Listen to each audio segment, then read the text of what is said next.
Ce sont des glaces dont raffolent les habitants du sud de la région parisienne. Celle de Nadine, qui sillonne la banlieue à bord de son camion ambulant. Elle va là où d'autres commerçants n'osent plus aller et nourrit un lien social aussi précieux pour elle que pour les jeunes des quartiers. C'est un reportage de Frédéric Schneider et Guillaume Petit.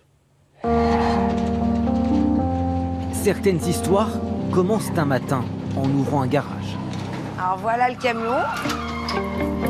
À Ris-Orangis, au cœur de l'Essonne, la sortie d'Oscar, le camion de glace, sonne le début des beaux jours. Pour Nadine, 51 ans, c'est un membre à part entière de la famille. Il représente une histoire, mon histoire. Je le bichonne, comme je pourrais faire avec mon enfant. Je le câline, il faut pas qu'il me lâche. Chaque matin, le même rituel depuis 35 ans. Nettoyage. Glace à l'eau à la framboise, au coca, les fusées. Vérification des stocks. Il y a plus que largement, ça va le faire. Préparation de la glace du jour. Vanille fraise. Et c'est parti. 120 km. Chaque jour, Nadine les parcourt de ville en ville à travers la banlieue parisienne. La glacière se rend là où beaucoup craignent d'aller. Des quartiers où tous les habitants la connaissent. C'est le camion de glace, Oscar, c'est la base. Plus qu'une glacière, Oscar, comme il l'appelle, est une institution. Et ce, depuis de nombreuses années. L'aventure commence alors qu'elle n'est pas encore née. Son père Dominique, 86 ans aujourd'hui, lui donne le goût des glaces dès son plus jeune âge. Une affaire de famille qui se transmet de génération en génération. Elle est vieille cette photo, hein, papa? C'est le père Oscar, là. Ça, c'est le grand-père. Oui, voilà, c'est lui. C'est lui qui a lancé les glaces. Dans les années 1930, les grands-parents de Nadine quittent l'Italie de Mussolini pour s'installer en France. Oscar crée alors sa première camionnette pour tenter de gagner sa vie. Ils ont pris beaucoup de risques. Et c'était pas la belle vie, hein, parce que l'hiver, ils vendaient des crêpes et des gaufres pour payer les crédits. Les glaces, c'était l'été. Le père de Nadine, alors agent de sécurité sur les chantiers, donne au concept un coup d'accélérateur dans les années 70. C'est l'âge d'or, avec une dizaine d'estafettes en circulation. Aujourd'hui, Nadine, Nanou pour les intimes, ne possède plus qu'un seul camion. L'ultime espoir pour que l'histoire se poursuive.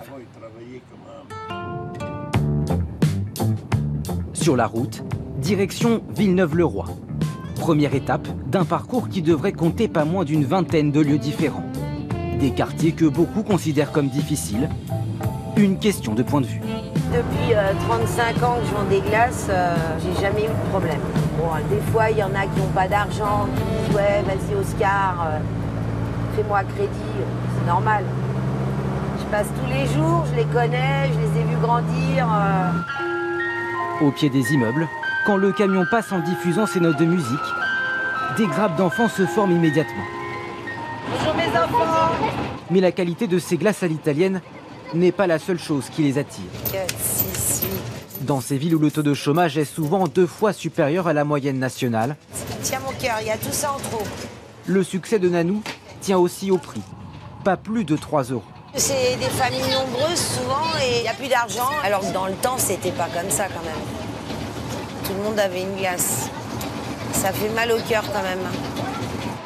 Des rencontres uniques, mais trop courtes. 10 minutes sur place et la glacière ambulante repart. Carrément la bourre. Ici, je suis ici à 6h. Et là, il est quelle heure? Il est 7h moins 10. Sur le trajet, impossible pour elle de passer incognito. Je me sens aimée. Qui n'aime pas se sentir aimé? Franchement. Partout où Nadine passe, son sourire contagieux fait fondre toutes les générations. Moi, je venais voir Oscar quand j'étais petit, et maintenant c'est toi. Tiens, mon Merci. cœur. Merci beaucoup. Depuis que mon père il me l'a montré, j'ai trop aimé. Une activité qui ne l'occupe qu'une partie de l'année, d'avril à août, mais un gage de lien social dans ces quartiers. Il y a certaines cités où il n'y a personne. Dès que j'arrive, tac, ça anime. Les gens, ils descendent de chez eux et puis arrivés là, après, ils continuent à manger leur glace. Et ils passent une demi-heure ensemble. Finalement, je les rassemble. Des barres d'immeubles en béton, aux aires d'accueil des gens du voyage, Nadine est toujours un peu chez elle. Au sein de cette communauté d'ordinaire peu accessible aux caméras, la glacière a été adoptée à l'unanimité. On aime bien. Moi, c'est de la famille. On va dire c'est la glacière de la famille, quoi. Je passe plus de temps avec eux que chez moi, alors puis ils le ressentent hein, depuis tout petit. Je les ai bercés avec ma musique. Si Nanou connaît tous ses clients aussi bien, eux ignorent peut-être qu'avec cette activité, elle ne roule pas toujours sur l'or.